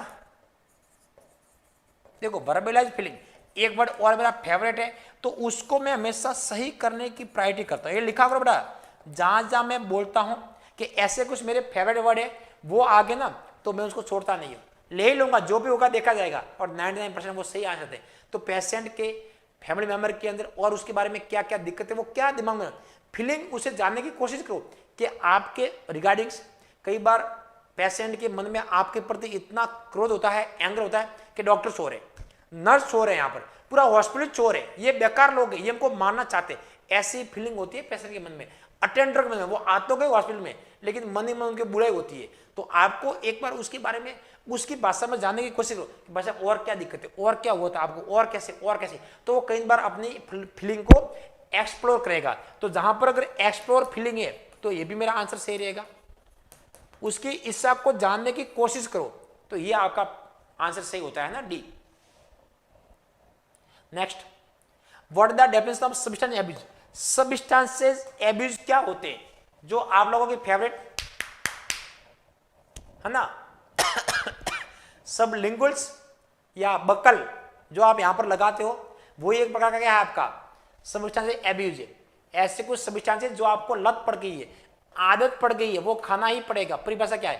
compulsive need to experience pleasure, जो आपको प्लेजर दे सके उसको बोलेंगे। Behaviour associated with the meaning of addictions, absence of substance will cause withdrawal symptoms, overuse and dependence on a substance that negative effect functioning। yes, सबका answer सही है। बहुत ज्यादा यूज करना, यूज से ज्यादा ना ओवर यूज, और वो सब्सटेंसेस जिसके ऊपर आप डिपेंडेंट हो जाओ, लेने ही पड़ेंगे, और लेने के बाद वो कहीं की आपके फंक्शंस को नेगेटिव करते हैं। Non adder substances abuse. Good evening जी सुरेश बेटा, इतना लेट कैसे काम चलेगा? टाइम पे आया करो, आधी क्लास हो गई है, अब जग रहे हो। What substances when abused can cause euphoria, drowsiness, respiratory distress, rat and slurred speech? ऐसे कौन से सब्सटेंसेस जो लेने के बाद यूफोरिया, सब कुछ अच्छा लगे, पूरा वातावरण अपना ही है ना, ड्राउजीनेस, नींद आ जाए, है ना, स्लीप आ जाए, डिक्रीज रेस्पिरेटरी रेट, है ना, ब्रेडी पनिया हो जाए, और सर्ड स्पिन किससे? ऑपोइड से, एल्कोहल से, कैनाबिस से, डिप्रेसेंट से। तो ऐसे कौन से सब्सटेंसेस होते हैं जहां पर आपको यूफोरिया, ये सब चीजें करते हैं, ड्राउजीनेस करते हैं, रेस्पिरेटरी रेट को डिप्रेस करते हैं सर, ऑपोइड्स क्या करते हैं सर? थैंक यू बेटा कांता जी। ऑपोइड्स का मेन साइड इफेक्ट क्या होता है सर? रेस्पिरेटरी डिप्रेशन, है ना। तो आंसर ए होता है। नेक्स्ट देखिएगा,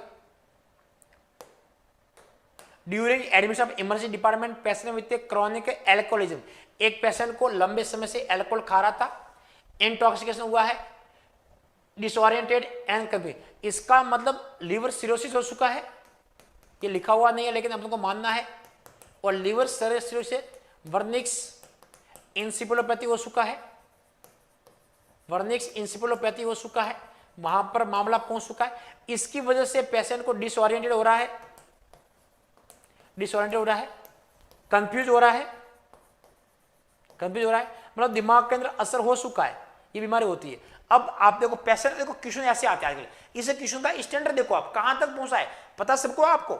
ऐसा नहीं है कि सर लीवर से ये आपको नहीं पता, मोस्ट कॉमन कॉम्प्लिकेशन, और आपको उससे ये नहीं पता, सब पता है। अब आपको यहां पर आपको ट्रीटमेंट पूछा गया है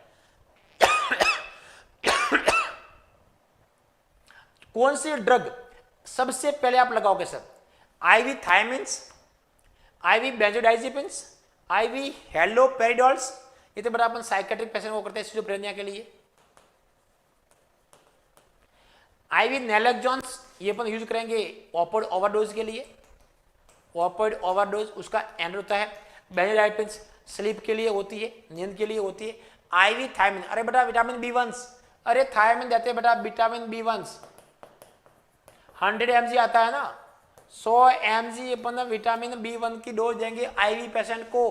अरे अल्कोहल के अंदर लीवर, मतलब अल्कोहल से क्या होता है सर, अरे अल्कोहल से क्या होता है सर, B1 की कमी होती है, B1 की कमी होती है, थायमिन की कमी होती है, और थायमिन की कमी को पूरा करने के लिए, और इसको मतलब बोलते हैं कोरोटकॉफ सिंड्रोम, उसको बोलते हैं सर कोरोटकॉफ सिंड्रोम। उसके अंदर आपके drug of choice vitamin B1 thiamine रहेगी, नेक्स्ट, और आईवी रूट रहेगा। What is the maximum storage duration of the PRBC. अब इस सिंपल सा क्वेश्चन दिखने में है। पैक्ड आरबीसी बात करें तो अगर सीपीडीए में पूछे आपको तो सीपीडी में आंसर रहेगा सर 35 डेज। सिंपल सा याद करता हूं आपको 5 हफ्ते के लिए होती है। अगर आपको सैगम के अंदर पूछे तो सैगम में आपको 42 डेज करना होता है, या बात करें 6 वीक होता है। ये 2 टाइम होता है पीआरबीसी को स्टोर करने के लिए, 2 to 6 डिग्री सेंटीग्रेड पे अपन स्टोर करते हैं। तो यहां पर बात आती है मैक्सिमम की, है ना, मैक्सिमम बात आती है तो आपको रहेगा सर 42 डेज करना होता है। दूसरी सीपीडीए का फुल फॉर्म होती है sir citrate phosphate dextrose adenine. एक केमिकल सब्सटेंस होता है जो एंटी कोएगुलेंट का काम करता है। सैगम की होती है सलाइन एडेनिन ग्लूकोज मैनिटोल। तो उसके अंदर पेशेंट की 1 वीक और बढ़ जाती है ना, तो आपको आंसर यही करना होता है सर 42 डेज मैक्सिमम की बात करें, ठीक है ना। उसके बाद अपने एक्सपायरी बोलेंगे। नेक्स्ट बात करें यहां से, हाँ जी, आजकल बैंडेज के भी क्वेश्चन आते हैं, देखा होगा आप लोगों ने, और मैंने उसके बारे में पूरी एक डिटेल क्लास अपने ऐप पर ले रखी है। जिसने अगर क्लास पढ़ी होती है सबको पता होगा। ड्रेसिंग के बारे में पूरा मटेरियल मैंने बता रखा, बहुत शानदार क्लास है। एक क्वेश्चन फिक्स यहां से आता ही आता है। अब यहां पर मैं बता दूं कि मान लीजिए 2 टाइप की ड्रेसिंग होती है ना, एक होती है सिंपल स्पाइरल, है ना, एक होती है रिवर्स स्पाइरल। सिंपल स्पाइरल और रिवर्स का फर्क क्या होता है? तो बॉडी का ऐसा कोई भी पार्ट जहां पर एक समान है, यूनिफॉर्म थिकनेस है, समझना, यूनिफॉर्म थिकनेस। अब यूनिफॉर्म थिकनेस का मतलब क्या होता है कि आपकी बॉडी का जैसे रिस्ट देखो, है ना, उसका एग्जांपल है, जो रिस्ट होता है कलाई, वो यूनिफॉर्म थिकनेस है, ना मोटी है ना पतली है, एक समान है। तो वहां पर अपन कॉमनली सिंपल स्पाइरल ड्रेसिंग करेंगे। बॉडी का ये वाला पार्ट देखो ना, यहां से यहां तक देखो, अपर क्या बोलेंगे उसको, अपर आर्म। जो अपर आर्म होता है वो भी क्या है सर, यूनिफॉर्म थिकनेस। समझना अच्छे से, ये देखो मोटा। अब मैं जिम में जाता हूं तो मेरा हाथ तो बिल्कुल गोल गोल सा है, जिम वाले की अलग बात है, यहां से हाथ की मोटाई एक जैसी है, लेकिन ये देखो यहां पतला ये मोटा, तो ये नहीं आएगा जहां एक समान होता है। दूसरा आपका थाई वाला एरिया है ना, नी से लेकर थाई तक, ये भी लगभग ऐसा होता है। तो जहां पर आपका ऐसा बॉडी पार्ट जो सर एक समान हो, जैसे ऐसा ना, बस ना मोटा ना पतला, ये देखो यहां से यहां तक ना मोटा है ना पतला है, तो ऐसे एरिया में अपन यूज करेंगे सर सिंपल स्पाइरल। कौन सा करेंगे? सिंपल स्पाइरल, ठीक है। अब एक आती है सर रिवर्स स्पाइरल। अब ये इमेज सिंपल स्पाइरल की है और ये इमेज आपको रिवर्स स्पाइरल है। यहां पर अपन 180 डिग्री का टर्न लेते हैं, 180 डिग्री का टर्न लेते हैं, मैंने बता रखी है कैसे आपको करनी होती है। ये यूज करेंगे सर वेरीज थिकनेस, मतलब आपकी थिकनेस अलग अलग है। यहां मैं बोल रहा हूं कौन से कोई एरिया है, कोई कौन से पे बॉडी का कोई भी एरिया जो ऐसे है ना, मोटा और पतला है। अब समझो, एक तरफ से कितना पतला है, ये क्या हो गया सर थिन, और ये क्या हो गया थिक। एक तरफ से पतला है, अब इस हाथ को देखो, अब यहां से आपको हाथ दिख रहा है ना, एक बार उतार के दिखा दो आपको और समझ आ गया। अब देखो यहां से, अब ये हाथ यहां पर कितना पतला है, अब इस टाइप से देखोगे यहां से बिल्कुल पतला, और आगे आ जाओ कितना मोटा हो गया, ये हाथ आता ही नहीं है। तो उसको मैं बोलूंगा कॉन्सेप्ट एरिया। देखो आप, है रटना नहीं है एग्जाम के अंदर, इस कॉन्सेप्ट एरिया के अंदर पतले और मोटे एरिया में हमेशा ड्रेसिंग अप्लाई होगी सर रिवर्स स्पाइरल। कैसे आंसर करोगे सर? Reverse spiral.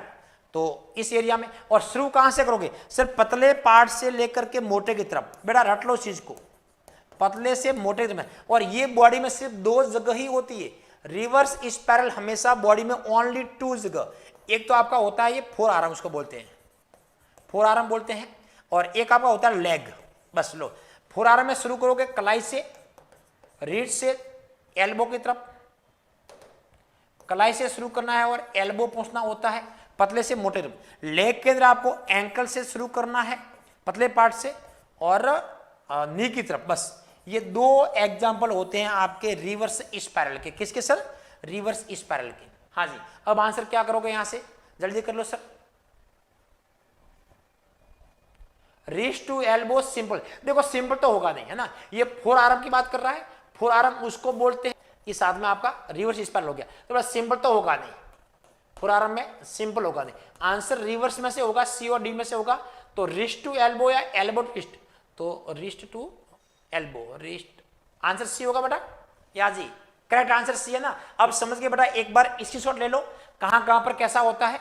बहुत प्यारी चीजें हर जगह देखने को नहीं मिलती है, और मैं लास्ट 2 साल से या 3 साल से देख रहा हूं, ये क्वेश्चन एग्जाम में बार बार पूछा जाता है। ठीक है, नेक्स्ट।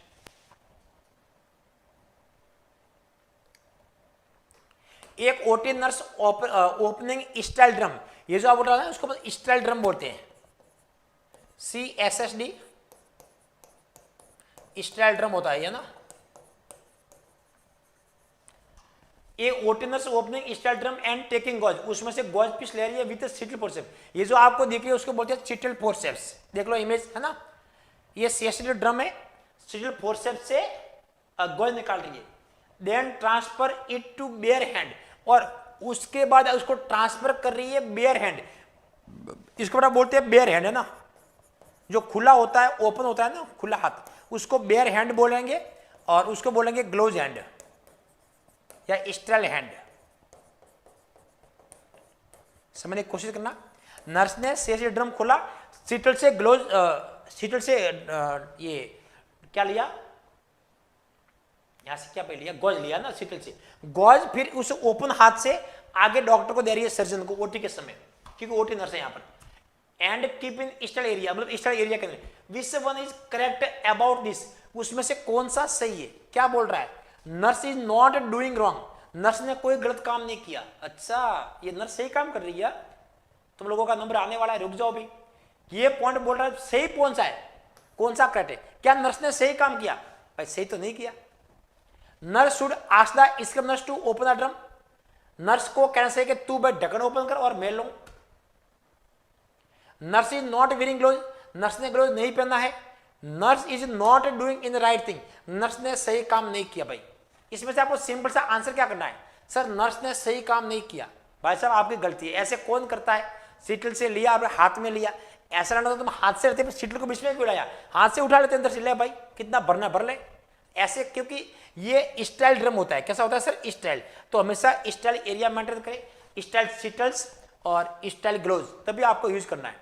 तो नर्स ने ये भाई सही काम नहीं किया। आंसर आपको सिंपल डी नहीं कहा था जी, D answer, Krishna ji answer D रहेगा, 4 नंबर रहेगा। अब मैं बात करता हूं सर, ये जो सीटल होती है, CSSD ड्रम होता है, उनको चेंज कब करते हैं ना, मतलब ऑटोक्लेव कब करवाते हो, आंसर जल्दी कमेंट बॉक्स में करो। ऑटोक्लेव का टाइम क्या होता है। हाँ जी, सीटल्स और CSSD ड्रम्स को ऑटोक्लेव कितने दिन बाद करना चाहिए, भले यूज हो रहा है या नहीं हो रहा है। Maximum time of storage of settles and CSSD, ये प्रैक्टिकल बेस के क्वेश्चन है और एम्स में ऐसे क्वेश्चन अमूमन देखे गए हैं। टाइम ड्यूरेशन क्या है, अरे जल्दी कमेंट करो, मेरा नया क्वेश्चन आ गया है। सीटल्स और दोनों का सेम है, दोनों का सेम है, अलग नहीं है, जितना सीटल का है उतना ही CSSD ड्रम का होता है। कितने दिन तक उसको अपना यूज कर सकते हैं, ये बेटा 72 आवर्स 3 डेज, अरे 10 नहीं है बेटा 3 डेज, 3 दिन बाद उसको चेंज करना होता है। 72 आवर्स का टाइम होता है, 10 दिन नहीं है, चाहे यूज हुआ या नहीं हुआ आपको चेंज करना होता है। ठीक है, नेक्स्ट, तो आंसर डी रहेगा यहां से।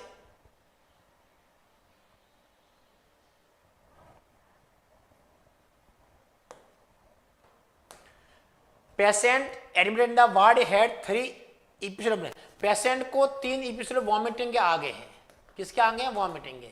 कौन सी drug should not be use, ऐसे पेशेंट को कौन सी दवाई नहीं देंगी। फेंटानिल्स बेटा ये होती है आपकी ओपियोइड एनाल्जेसिक्स है ना, ओपियोइड एनाल्जेसिक्स होती है। प्रोमेथार्जिन्स ये फेनर के नाम से आती है, फेनर के नाम से आती है। ये एंटी साइकोटिक भी होती है, ये एंटी हिस्टामिन भी होती है, मतलब एलर्जी में यूज करते हैं उसको, एलर्जी में यूज करते हैं। सर ये एंटी इमेटिक्स भी होती है, एंटी इमेटिक उल्टी कम करती है। ट्रेमाडोल्स ये भी सर एनाल्जेसिक होता है, एनाल्जेसिक्स होता है। और इसके बाद most common side effect, most common side effect की बात करें सर, वॉमिटिंग होता है। ये बड़ा इतनी खतरनाक होती है, पता नहीं आप लोगों ने यूज किया नहीं किया, हम तो कई बार देते हैं मरीज को, और अगर आपने उसको आईवी पुश कर दिया ना, मरीज को वॉमिटिंग हो ही जाएगी। कंफर्म है कि लगभग मरीज को वॉमिटिंग हो ही जाएगी अगर आईवी पुश किया तो। इसलिए हमेशा उसको आईवी स्लो देंगे। कैसे देंगे सर? आईवी स्लो और विथ एंड ओंडासेट्रॉन के साथ में। ओंडासेट्रॉन जो दवाई होती है वॉमिटिंग वाली, उसके साथ में देंगे, वरना पेशेंट वॉमिटिंग कर ही लेता है, इतनी खतरनाक होती है ट्रेमाडोल्स और ओंडासेट्रॉन। ये तो उल्टी रोकती है, तो आंसर क्या रहेगा? सी। सर ट्रेमाडोल को कभी भी पेशेंट को वॉमिटिंग में नहीं देते हैं, कॉन्ट्रा इंडिकेशन से सर, है ना, बुझदा वॉमिटिंग करवाता है ट्रेमाडोल्स, ठीक है। लेकिन पेन के लिए बहुत अच्छी होती है, तो उसको पहले ये देंगे, उसके बाद ट्रेमाडोल देंगे। तो ये कॉन्ट्रा इंडिकेशन है वॉमिटिंग के समय। कुछ बड़े अच्छे पॉइंट आ रहे हैं बेटा, वो लिखा करो। सर आईवी में वॉमिटिंग्स, आईएम में नो। बेटा आईवी से होती है, यस। तो आईवी की बात कर रहा है ना आपको, क्यों आईवी में जल्दी इफेक्ट आता है। हाँ जी, एक और क्वेश्चंस जो आपके लगभग इस बार नॉर्थ सेट शायद 2023 में आया था क्या, जोन के अंदर, है ना, 3 जून 2023 को क्वेश्चन आया था, है ना। देखो उसमें से एक क्वेश्चन अलग बोल रहा है, यहां पर जो क्वेश्चन बोल रहा है बेटा 3 चीजें होती है, बच्चे के बार भूल जाते हैं कि सर क्या क्या होता है। मैं एक बार तीनों का बता दूं। सबसे पहले आपका आता है साइन इन, साइन इन कि जब भी पेशेंट आएगा तो साइन करेगा। सिंपल सा आपको याद करना तरीका है ना, पेशेंट वहां पर आया हॉस्पिटल में, मतलब साइन किया। अब ये साइन आउट भी होगा सर, जब साइन किया तो साइन आउट भी होगा। तो आपको ऐसे याद करना है, सबसे पहले साइन इन होगा और बाद में साइन आउट होगा, ठीक है। इसमें एक और आता है, उसको बोलते हैं टाइम आउट, है ना। ये दूसरा आएगा, उसको बोलते हैं टाइम आउट। ये एक सीक्वेंस होती है। क्या होती है सर? सीक्वेंस होती है। अब साइन इन का मतलब होता है, इस इमेज को देखो, इस इमेज को, पेशेंट को एनेस्थेसिया देने से पहले, एनेस्थेसिया देने से पहले का जो टाइम होता है, प्री ऑप की बात कर रहा हूं, पेशेंट हॉस्पिटल में आ चुका है, प्री ऑप रूम में है, एनेस्थेसिया दिया जा रहा है, उससे पहले का टाइम। साइन इन मतलब अब एनेस्थेसिया दे दो, साइन इन में एनेस्थेसिया दिया जाता है। उसके बाद जो टाइम आता है, यहां पर देखो एक कट लगा रहे, इंसिजन लगा रहे, लगाया नहीं है, लगाने की तैयारी है, बिफोर, बस लगाने वाले। तो एनेस्थेसिया जो सेडेशन का टाइम होता है, उसके 2 मिनट हो, 4 मिनट हो, है ना। तो मिनट से लेकर यहां पर आवर तक टाइम हो सकता है। ये जो टाइम आपका टाइम आउट कहलाएगा, मतलब जो ये वेटिंग एरिया होता है, क्या होता है सर का? वेटिंग एरिया होता है, वेटिंग टाइम होता है। वेटिंग किसका? कि डॉक्टर ने मरीज को बेहोश तो कर दिया है, बेहोश से लेकर हम कब कट लगाए, कट लगाने से पहले की स्टेज कहलाती है सर टाइम आउट। मतलब टाइम आउट हो चुका, डॉक्टर सीधा कट लगाएगा, समझे। तो ये वो एरिया है। अब उसके बाद ओटी होगी, और ओटी के बाद पेशेंट को जब बाहर निकालते हैं, ओटी के बाद पेशेंट को आउट करते हैं, उसको बोलते हैं सर साइन आउट, समझ गए। ओटी में आने से पहले का, इंसिडेंट के पहले का टाइम आउट, और ओटी से बाहर जाने का पेशेंट को, उसको बोलेंगे अपन साइन आउट। अब क्वेश्चन बोल रहा है, surgeon in going to give a skin incision on patient, patient को स्किन इंसिजन लगा रहा है, the patient the following evidence, क्या हो गया है, क्या बोलेंगे उसको? Sign in, sign out, time out. Answer C रहेगा बेटा। हाँ जी, वेरी गुड, शाबाश, क्या बात है बेटा, बहुत शाबाश। मैं खुद ही ताली बजा दूं आप लोगों के लिए, बहुत सही आंसर है। ऐसे क्वेश्चन भी आजकल आते हैं, मैंने देखे गए अमूमन, है ना। तो तीनों को नोट कर लो। Next, a doctor has asked the nurse to insert NG tube and has also mention do not perform whose test to confirm the placement on the tube. Patient को एनजी ट्यूब इंसर्ट कर दिए। NG tube की अगर लंबाई की बात करें बेटा, एनजी ट्यूब को लेंथ होती है, वो होती है 105 सेंटीमीटर, एग्जाम में कई बार आती है। इंसर्शन करते हैं अपन 60 सेंटीमीटर के आसपास, बाकी सब बाहर रहती है। एक रेडियो ओपेक लाइन होती है जो चेस्ट एक्सरे जब करते हैं तो वहां पर कंफर्मेटरी काम के लिए होती है, कंफर्म काम के लिए होती है। मोस्ट कॉमन जो साइज की बात करें, एडल्ट के लिए बात करें तो सिर्फ ऑरेंज कलर की होती है, ऑरेंज कलर की होती है। और उसका जो गॉज होता है वो आपका होता है 16 फ्रेंच का, 16 फ्रेंच का होता है। और उसका जो डायमीटर होता है अगर mm की बात करें तो वो होता है 5.33 mm। ये मोस्ट कॉमन आपके एनजीट्यूब की कुछ बात हो गई है। अब किसने बोला है do not perform whose test. देखो हुज टेस्ट का मतलब होता है जब पेशेंट के पेट में 20 ml अपना हवा भरते हैं, 20 ml एयर भरते हैं, फिर वहां पर स्टेथोस्कोप से सुनते हैं लिसन करते हैं, और जो साउंड देखने को मिलती है, जो साउंड, उस साउंड को बोलते हैं वूज साउंड। क्या बोलते हैं? Whose sound. अरे को समझ गए? ये अस्कल्टेशन मेथड होता है। कौन सा मेथड सर? के पेशेंट को 20 ml हवा भरते हैं, अस्कल्टेशन, फिर सुनेंगे, वो होता है। तो what does whoosh test indicate? Would क्या करता है? एस्पिरेट गैस्ट्रिक कंटेंट, क्या उसको बोलेंगे? Push air in the tube and auscultate plus. अब समझिए आप सर ना, वुज टेस्ट किसको बोलते हैं? हवा डाल के सुनना। बड़ा सी नहीं, अरे वाटर नहीं होता है बेटा, पानी नहीं डालते भाई लोगों। अरे पानी कौन डालता है पहले ये बताओ? क्या पता वो लंग्स में चली गई तो? कैसे बेवकूफ से आंसर कर रहे हो भाई साहब? क्या नाम है तुम्हारा? अरत सिंह जी, है ना? पानी नहीं डालते, क्या पता वो पेट में गई है कि लंग्स में गई है। लंग्स में पानी नहीं डालते कभी भी तो यहाँ पर मतलब 20 ml हवा भर करके सुनते हैं स्टेज से, अस्कल्टेशन मेथड से। अगर एयर आ रही है तो इसका मतलब वो बराबर आपके लंग्स में या फिर पेट के अंदर है। पानी बिना कंफर्मेशन के कभी नहीं देना है, सिंपल सी बात ये है। तो उसको बोलते हैं वूज टेस्ट, ठीक है। आज के लिए यात्रा को यही समाप्त करते हैं। कल आपके क्लास को फिर लेके आएंगे। इसी टाइप के एमसीक्यू एक बार बता दो, क्या एमसीक्यू का लेवल हे रखे या इजी करे? हाँ जी, ये मत सोचना कि सर हमारे गलत कुछ ज्यादा हो रहे, पता नहीं कहां से क्वेश्चन करवा रहे हो। विद इमेज के साथ में ला रहा हूं ताकि आपको थोड़ी अंडरस्टैंडिंग और मजबूत हो जाए, बेटर हो जाए, कि हर क्वेश्चंस को आप फोटो के साथ में को रिलेट करके देखोगे तो कुछ ज़्यादा समय तक आपकी मेमोरी बिल्डअप होती है एग्जाम में। और क्रैश कोर्स शिवांगी परिवार की तरफ से स्टार्ट हो चुका है आपका अगस्त के अंदर ही। अभी भी समय आपके पास लगभग 1.5 महीने का टाइम है। तो जिसने ज्वाइन नहीं किया है, ऐसी शानदार क्लासें अपन डेली यहाँ पर क्रैश कोर्स में ले रहे हैं। वहाँ पर live recorded class, theory, MCQ और विथ रेशल के साथ में। और फिर आपसे कल इसी समय मिलते हैं यूट्यूब पर। तब तक आप और भी कोई डाउट आपका कमेंट बॉक्स में कर सकते हो। जैसा भी होगा मैं आंसर देने की कोशिश करूंगा। और जिसने भी एक बार वीडियो को लाइक नहीं किया है, लाइक शेयर तो बड़ा जरूर करना है ना। फिर मिलेंगे हम मेरा ही प्यार के, तब तक के लिए आज्ञा दीजिए। थैंक यू, जय हिंद।